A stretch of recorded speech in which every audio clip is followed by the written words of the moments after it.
Bueno, pues vamos a compartir la palabra de Dios en esta mañana, que es algo muy importante en un domingo como hoy. Hoy Jesús entra a Jerusalén después de un largo periplo de una forma diferente. Parece que los evangelios anuncian o Jesús prevé su muerte y le anuncia a los discípulos durante varias ocasiones que le era necesario pasar por Jerusalén. Lógicamente sus discípulos no están muy alegres con esa decisión y un tal Pedro dice: Señor, eso no te vaya a acontecer nunca. Y el Señor le tiene ahí con él una discusión.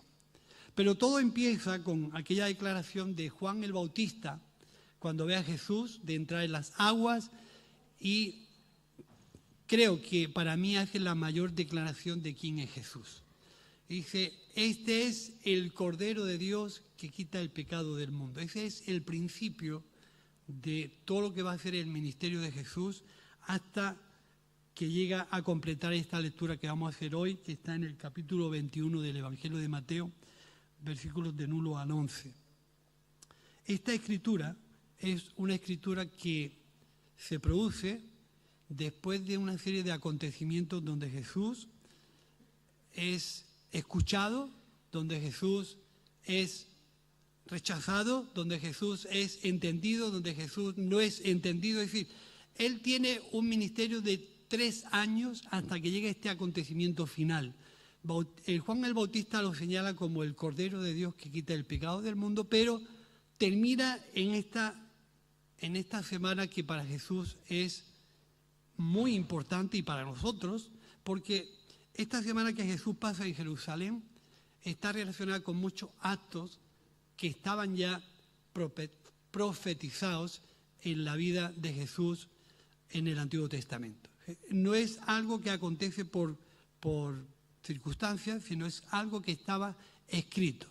Es muy importante que a los judíos de aquel tiempo esta escritura les llamara la atención, les fuera conocida, porque ya la conocían. Y conforme a lo que estaba escrito, esto es que sucede. Jesús viene precedido de una cantidad de acontecimientos donde por H o por B él coge una fama, coge un renombre, y Jesús era un hombre que cada vez tenía mucha popularidad y mucha fama alrededor de él. Pero esta semana va a ser crucial en la vida de la fe, porque se producen exclamaciones y formas acerca de Jesús que nunca antes se habían oído, sino estaban escritas. Esta escritura que vamos a leer es una escritura que antes estaba escrita en el Antiguo Testamento. Es importante que nosotros podamos ver cómo la entrada triunfal de Jesús es una entrada en la que la gente reconoce al Señor de una forma diferente a todas las anteriores. Y para que podamos entender un poco esta semana, Jesús entra dentro de lo que es una semana de mucha autenticidad para el pueblo judío.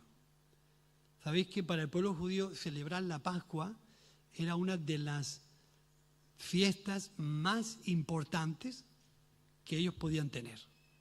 Y esa Pascua se celebraba el viernes, mediodía, cayendo el sol, y en esa tarde del viernes Jesús tiene un problema, y es que es apresado. Pero todo no empieza ahí, empieza el domingo. Jesús se tira una semana de domingo a domingo en Jerusalén, donde se producen ciertos acontecimientos grandes, y en la medida que la semana va avanzando, la fama de Jesús va deteriorándose. Él percibe con olores de sepultura lo que va a ser el final de sus días en Jerusalén. Pero todo empieza bien y termina mejor. ¿Sí o no? Todo empieza bien y termina mejor, porque Jesús viene a cumplir el gran anhelo de su corazón, que es terminar una obra para reconciliar al hombre con Dios. aunque es difícil de entrar en esa semana tan compleja para Jesús, pero Él entra siendo reconocido como el enviado de Dios, el que está profetizado en el Antiguo Testamento y entra triunfante, como dice este texto. Capítulo 21 del Evangelio de Mateo.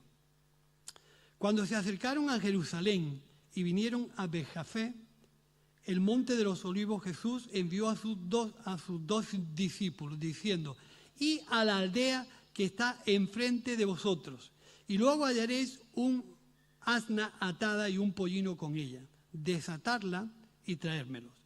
Y alguien os dijere algo, decid: el Señor lo necesita, y luego los enviará».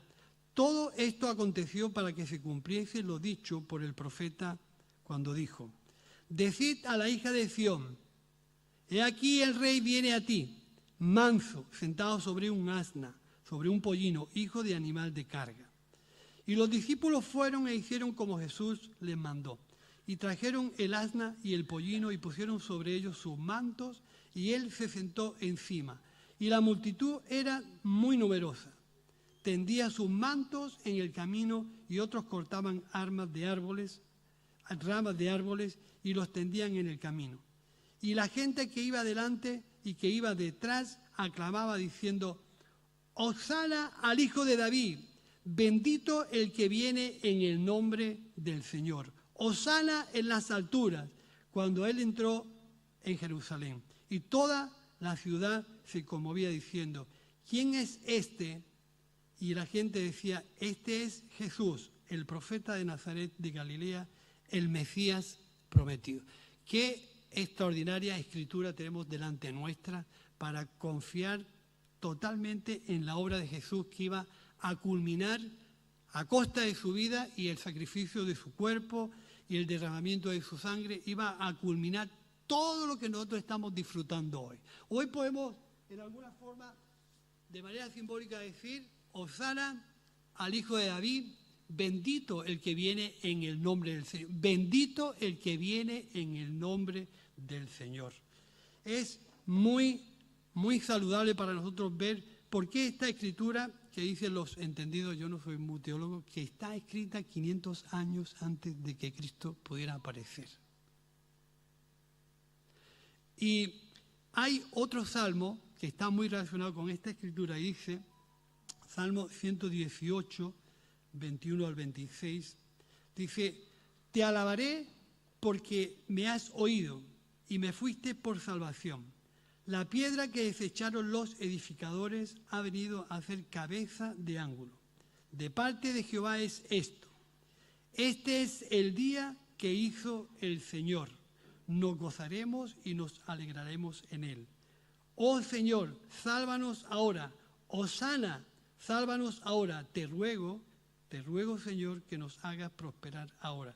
Bendito el que viene en el nombre del Señor». Este salmo, escuché una explicación acerca de cómo se puede relacionar este salmo con la entrada de Jesús en Jerusalén. Parece que este salmo lo escribe David. Y David vive una experiencia muy importante en su época. No me gustaría alargarme mucho, pero bueno, si no, pues lo terminamos otro día. David vive una experiencia muy importante en su época, y es que Israel, por distintas circunstancias, pierde una guerra contra los filisteos. Un pueblo que se enfrenta a otro. Israel iba con toda la prepotencia, pero por lo que sea, las cosas no le fueron bien y perdieron esa batalla. Dice la Escritura que el arca de la alianza, que era algo muy importante en el pueblo de Israel, donde la presencia de Dios moraba, se la habían llevado los filisteos. Por lo que fuera, no le fue muy bien. La tuvieron un tiempo, no sé si fueron 6, 7 meses, la tuvieron un tiempo, pero no le fue muy bien. La presencia de Dios era lo que le daba autenticidad al pueblo de Israel y lo que le daba la capacidad de ir a buscar a Dios en momentos determinados. Y el arca le fue quitada por un tiempo. Y parece que este salmo tiene relación con la vuelta del arca de la alianza a Israel, a esa nueva inauguración del templo. Parece ser, no estoy muy cierto, pero cierta relación tiene la vuelta del Arca de la Alianza al pueblo de Israel, la puesta de Dios en su lugar y en su orden. ¿Qué tiene que ver esto con esta escritura? Y es que en el Arca de la Alianza, dentro, estaban las piedras de los mandamientos, las piedras de las tablas de la ley. Había también un tazón donde todavía conservaban cierta parte del maná, parece. Y también había una vara que la diagnostican como la vara de Aarón, dice que reverdeció de la fuerza y de la presencia de Dios. Ese era el lugar y el sitio donde a esta gente le estaban dando la garantía de que Dios estaba presente y estaba entre ellos. Ese arca, por lo que sea, vuelve a Jerusalén. Y es que cuando David escribe este salmo, dice: este es el día que hizo el Señor. Bendito el que viene en el nombre del Señor. Y proclama una palabra muy parecida a la que acabamos de leer en el Evangelio de Mateo. Dice: Hosana. ¿Sabéis lo que quiere decir Hosana? Sálvanos ahora. Sálvanos ahora. Sálvanos ahora. El pueblo, cuando vio de entrar a Jesús, por lo que sea, reclaman esa paternidad de Hosana al hijo de David, porque el hijo de David es el que iba a venir a rescatar a Israel. Y el pueblo dice que iba delante y detrás, aclamando, pegando palmas, soltando gritos de alegría y de gozo, porque era la culminación de lo que ellos esperaban ver. El Mesías prometido en el Antiguo Testamento estaba allí y venía para salvarlos y para, en alguna manera, darle la alegría y el gozo que ellos estaban esperando.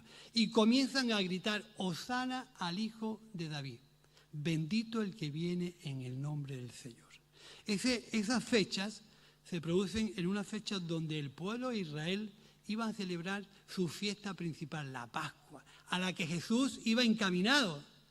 Y recordar que Jesús en el partimiento del pan dice: cuánto he deseado tomar esta Pascua con todos vosotros, porque esa Pascua iba a ser diferente a todas, porque iba a terminar con todo lo que había anteriormente, iba a empezar un camino nuevo con aquellos que iban a seguirlo y a hacer en alguna manera esa confesión de fe hacia el Mesías. Cuánto he deseado tomar esta Pascua con vosotros. Y Jesús va encaminado hacia ese momento. Pero resulta que alrededor de este hecho, Jesús va y tiene un recorrido por distintas regiones, desde Jericó, desde Betania hasta llegar a Jerusalén. Dice que acontece un hecho muy importante anteriormente, antes que Jesús entre a Jerusalén. No sé cuántos acordamos la vida de Lázaro. Lázaro muere. Y Jesús interviene. Y por lo que fuera, Lázaro es resucitado. Y recobra un renombre la vida de Jesús, algo desmesurado. Y la gente no solamente va a buscar a Jesús, sino que quiere ver a ese Lázaro resucitado. No sé si eran demasiado curiosos o demasiado chismosos. Pero lo que sea es que van a Jesús aclamándolo y queriendo ver el poder de ese hombre que viene en el nombre del Señor. Y dice que Él manda desde Betania, manda a sus discípulos a 3 kilómetros que estaba Jerusalén a recoger un pollino, un burro, una borriquita, como le dicen. Y desde entonces la entrada de Jerusalén de Jesús se convierte en una fiesta extraordinaria. Y la gente pregunta: ¿quién es este? Porque algunos ni sabían quién era. Y otros responden: este es Jesús, el profeta. Esto es lo que estaba anunciado. Fijaros qué importante es que nosotros podamos entender esta escritura y cómo la podemos traer hasta nosotros. Jesús, en esa capacidad que le estaban dando como la persona que lo iba a liberar de esa opresión de los romanos, como el que lo iba a dar todo lo que ellos necesitaban, viene de manera incomprensible montado en un burro. Normalmente la gente que venía con un síntoma de guerra venía montado en un caballo, con otro tipo de ropaje. Pero dice que la gente, reconociendo a Jesús como el que había de venir, echan las ramas sobre el camino, echan sus mantos y preparan todo para aclamar a Jesús, sin saber cuáles van a ser los acontecimientos que van a llevar o van a vivir en esa semana. La enseñanza de Jesús no coincide con la manera de pensar de la gente de ese tiempo. Y Jesús comienza su segundo día en Jerusalén entrando al templo y armando un fiestón. Él, después de ser aclamado y vitoreado por la gente, entra al templo y ve a todos los sacerdocios o a todo el mundo del sacerdocio, a toda la gente religiosa, estaban abusando de los pobres. ¿Por qué? Porque era la semana de la Pascua y los pobres tenían que ir a celebrar la Pascua y comprar un animal o una oveja o un borrego o algo para ir a sacrificar a la Pascua. Y como no tenían dinero y como venían desde muy lejos a celebrar la Pascua, tenían que cambiar las monedas desde lejos, las cambiaban en el templo. Y en el cambio de las monedas, los pillos, los bárcenas del tiempo, se aprovechaban de los pobres. Y Jesús ve aquello y lo ve como algo que ofende a Dios. Habéis convertido la casa de mi padre en casa de ladrones. Y la casa de mi padre es casa de oración. Y por ahí empiezan un poco a incomodar a toda la plebe de la religión. Y Jesús comienza a ser una persona incómoda. Y cada vez que van pasando los días, se va enfrentando a ese tipo de institución religiosa, institución política. ¿Por qué? Porque él viene en el burro con todo lo nuevo de Dios. Él viene a implantar lo nuevo de Dios. Y la gente no entiende eso y lo llama hijo de David. Hijo de David no es lo mismo que hijo de Dios. El hijo de David tenía una connotación teológica diciendo, viene el que nosotros esperábamos, en la forma en que esperábamos, con la capacidad que nosotros esperábamos y con el carácter de mala idea de cargarse a toda esta gente y librarnos de los romanos. Pero él viene como hijo de Dios, no como hijo de David. Montado en un pollino, símbolo de paz, símbolo de humildad, símbolo de mansedumbre, cosa que la gente la descoloca. Y viene en un momento tan determinante que Jesús le dice a aquella gente, ir a aquella aldea y traerme este pollino, desatarlo. Si alguien os pregunta por qué tengo que hacer esto, porque el Señor lo necesita. Y aquí me gustaría un poco enlazar este hecho en el que Jesús manda a los discípulos a desatar el pollino con lo que hemos leído en el Salmo 118. ¿Qué tiene que ver el Salmo 118 con esta escritura? El Salmo 118 habla que están celebrando la vuelta de la presencia de Dios, del arca del testimonio, del arca de la alianza a su lugar. Nos alegraremos y nos gozaremos porque este es el día que hizo el Señor. Portar el arca de la alianza o arca del testimonio era portar la presencia de Dios. ¿Sí? ¿Qué tiene que ver esto con el burrito? Que portar a Jesús sobre el burrito significa también portar la misma presencia de Dios. ¿Quién podía llevar el arca de la alianza de un lugar a otro? Poca gente. Desde que eran gente consagrada, más bien sacerdotes de la tribu de Leví, que eran gente consagrada al servicio de Dios, los que podían portar el arca de la alianza de un lugar a otro. Y cuando nosotros queremos enlazar este texto con este hecho de la entrada triunfal de Jesús a Jerusalén, dice que Jesús le dice, ve a tal sitio y dile a tal que te dé el pollino que me hace falta. El pollino era un burro que llevó la presencia de Dios por las calles de Jerusalén. ¿Sí? Pero dice que ese burro estaba atado. Y Jesús manda desatarlo. Ahí es donde podemos entrar nosotros, cada uno de nosotros. El burro representa la parte donde Jesús tiene que cabalgar. Yo no los quiero llamar burros, pero ¿alguno de nosotros quiere hacer de burrito? ¿Alguno de nosotros quiere hacer de burrito? No sé esa expresión, porque fijaros, los que llevaban el arca eran sacerdotes consagrados a Dios, llevaban la presencia de Dios. Tenía que ser gente consagrada, que su vida estuviera en orden y estuvieran honrando y glorificando a Dios con sus vidas. Y por eso es que podían portar el arca de la alianza. Si nosotros queremos ser burritos para Dios, no que seamos burros, tenemos que, en alguna manera, aprender a ser desatados del lugar donde estamos.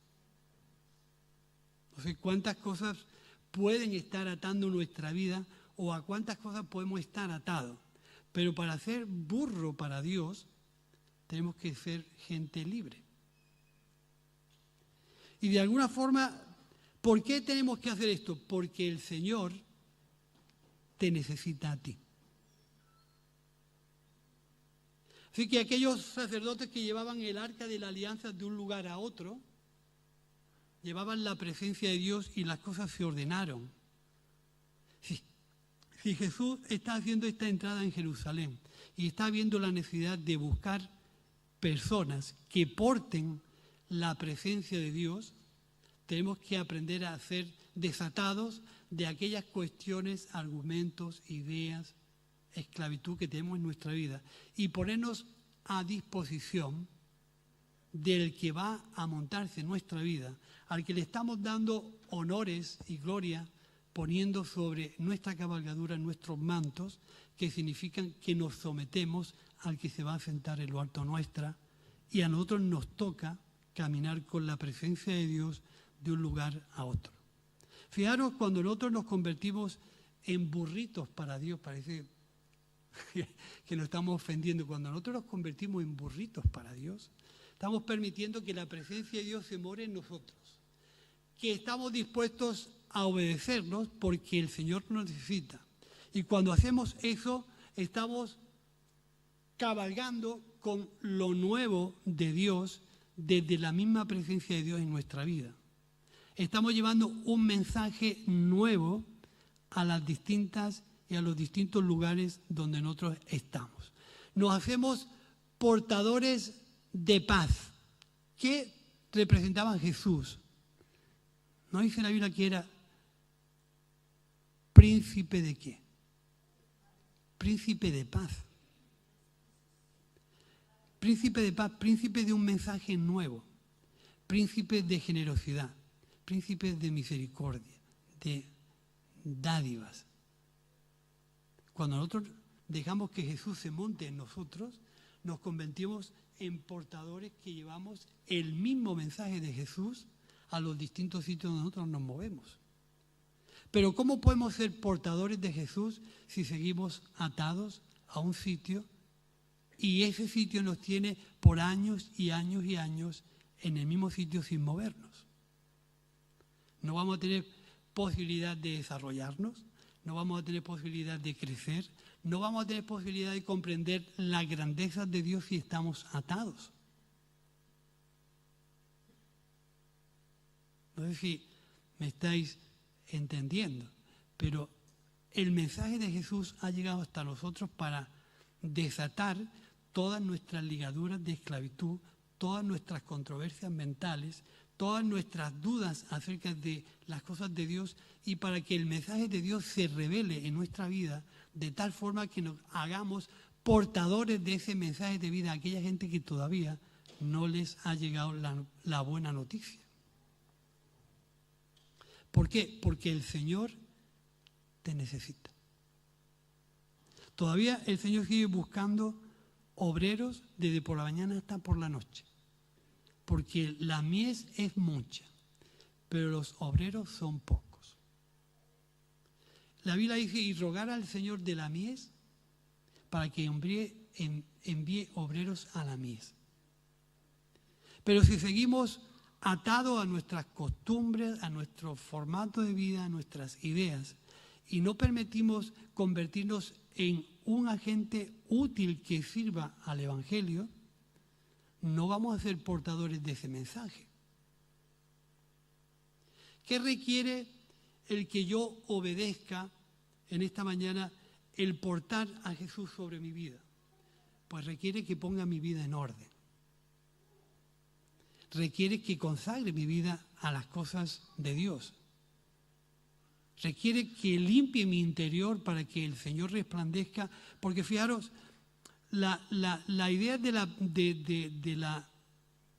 el arca del testimonio era muy interesante, porque a partir de Jesús las cosas cambian de manera vertiginosa. En el Antiguo Testamento el orden del tabernáculo, del templo, tenía 3 o 4 posiciones dentro del templo antes de llegar a la misma presencia de Dios. Dice que había un lugar donde los sacerdotes mataban los animales y ofrecían el sacrificio. Luego había como una especie de fuente donde los sacerdotes se lavaban las manos y se limpiaban para entrar al lugar santo. Es decir, que en el lugar santo también había lo que era una especie de candelabro de 7 brazos y había los panes de la profecía, todo un simbolismo de la historia y de la experiencia de Israel con Dios. Y luego estaba el lugar santísimo, donde solamente entraba el sumo sacerdote una vez al año para ofrecer sacrificios para el pecado de él y del pueblo. Y ahí solamente entraba una vez al año. Todo ese protocolo con Jesús se rompe. Por eso es que nosotros cuando vemos entrar a Jesús en Jerusalén o cuando disfrutamos de lo que significa la entrada de Jesús a Jerusalén, entendiendo de esta perspectiva, no de la perspectiva en que el pueblo judío estaba entendiendo a Jesús en esa entrada a Jerusalén, sino de la perspectiva de lo que Cristo ha hecho en favor nuestra. Dice que Él entró y el velo del templo se rompió de arriba abajo, de tal forma que nos dio acceso sin ningún tipo de obstáculo a entrar a la misma presencia de Dios sin tanto protocolo. Eso es para que nosotros podamos vitorear al Señor en esta mañana, simbólicamente, es decir, nos gozaremos y nos alegraremos en Él, porque hoy es el día que hizo el Señor. Hoy es el día, y cuando nosotros gritamos, Señor, sálvanos ahora, no mañana, ahora. A partir de ahora quiero ser un utensilio útil para tu... Sálvame de la situación donde estoy. Ponte sobre mi cabalgadura al que yo extiendo mis mantos o lo mejor que yo tengo para reconocerte a ti. Siéntate sobre mis espaldas y trabaja desde mi vida, porque yo te voy a llevar a cualquier rincón del mundo para que tu evangelio sea conocido.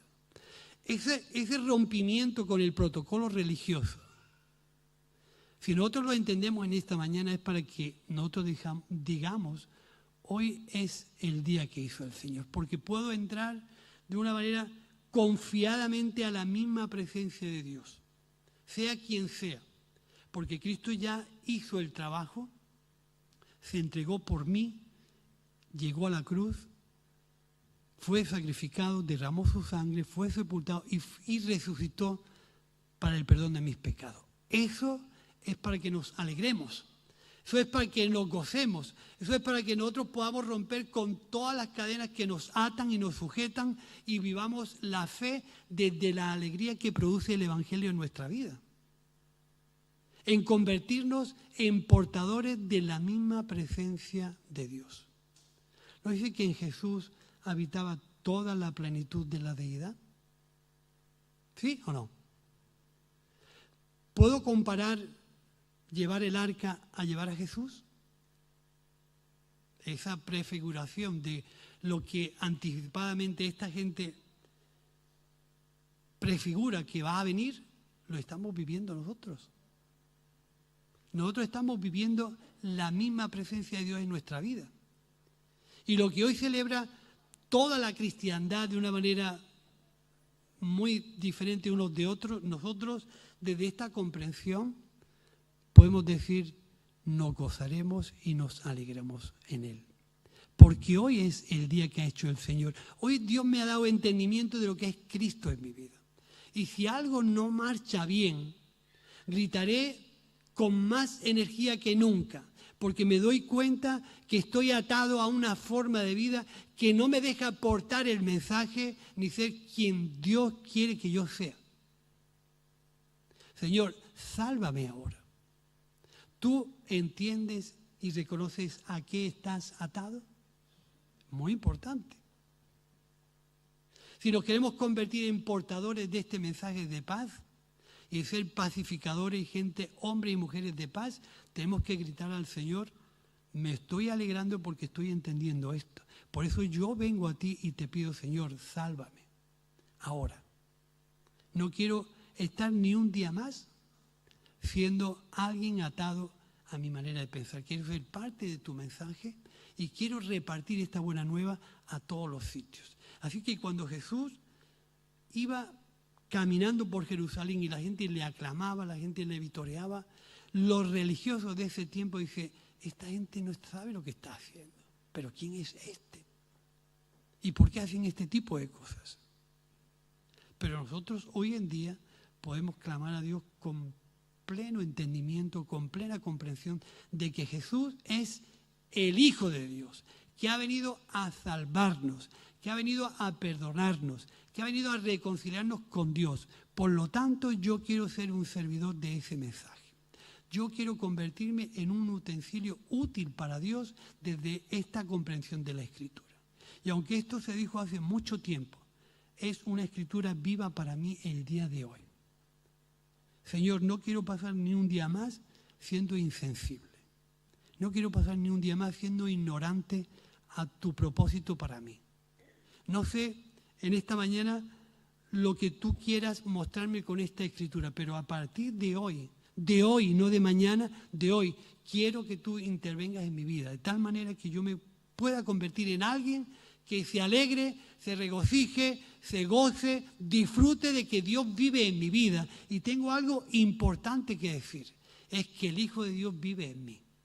Es que la misma presencia de Dios está en mí. Y eso me obliga a santificarme para Dios. No puedo portar la presencia de Dios, no puedo ser portador del mensaje nuevo si no me santifico y me consagro a Dios. De cualquier forma no podemos servir a Dios.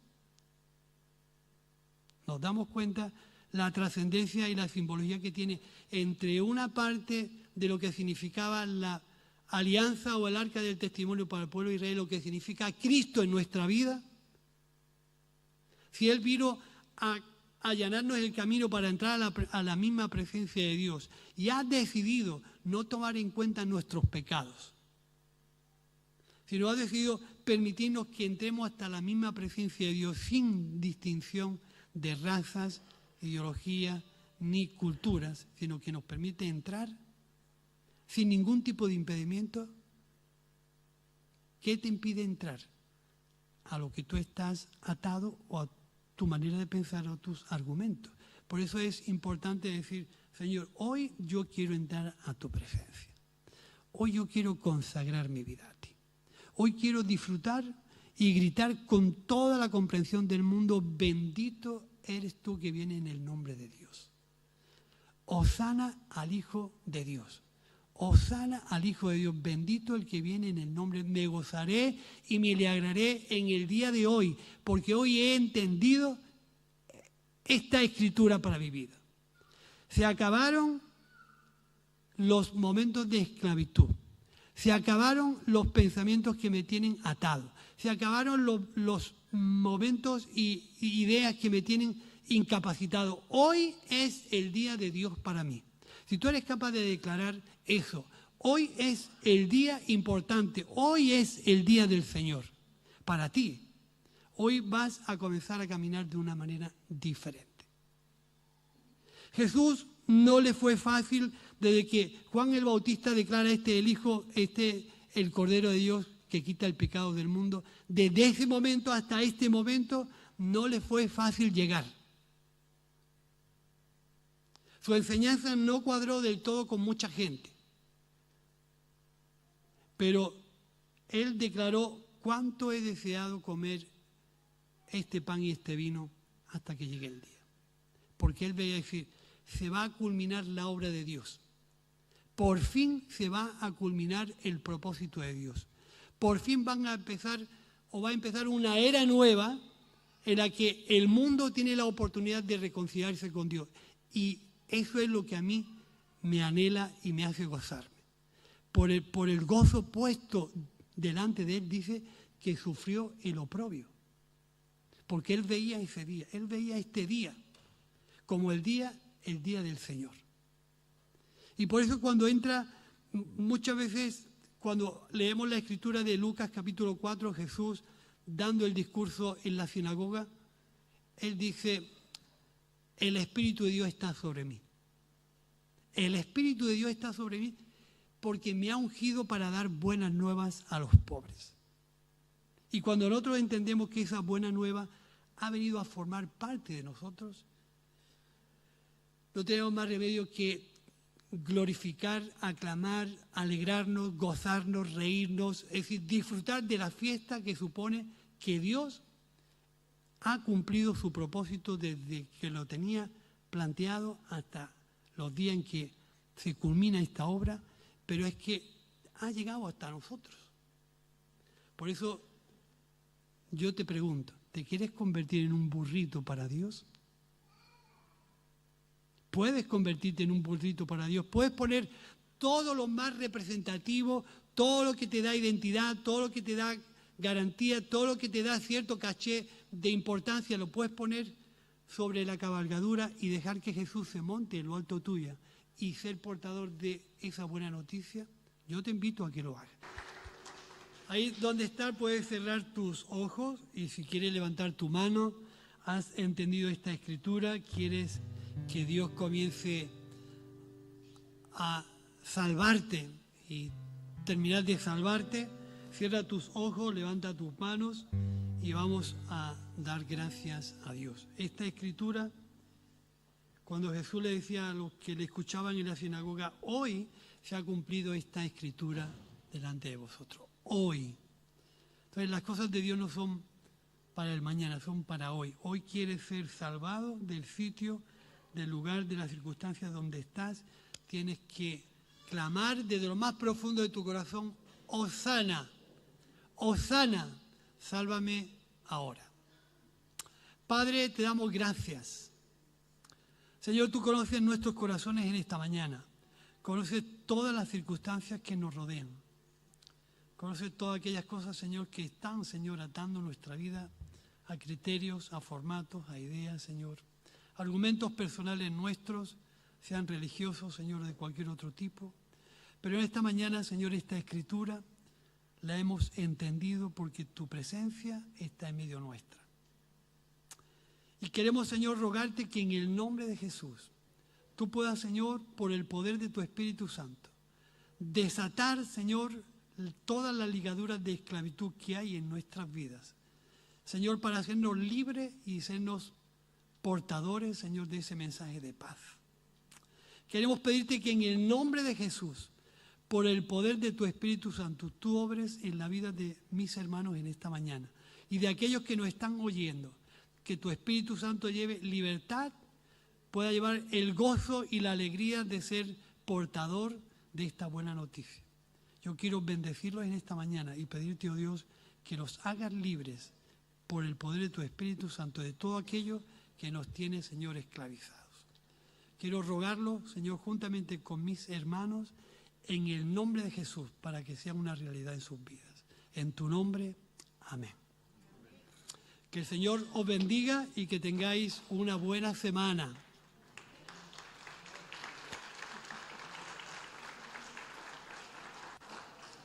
Recordad que nos vemos aquí el Viernes Santo a las 11 de la mañana.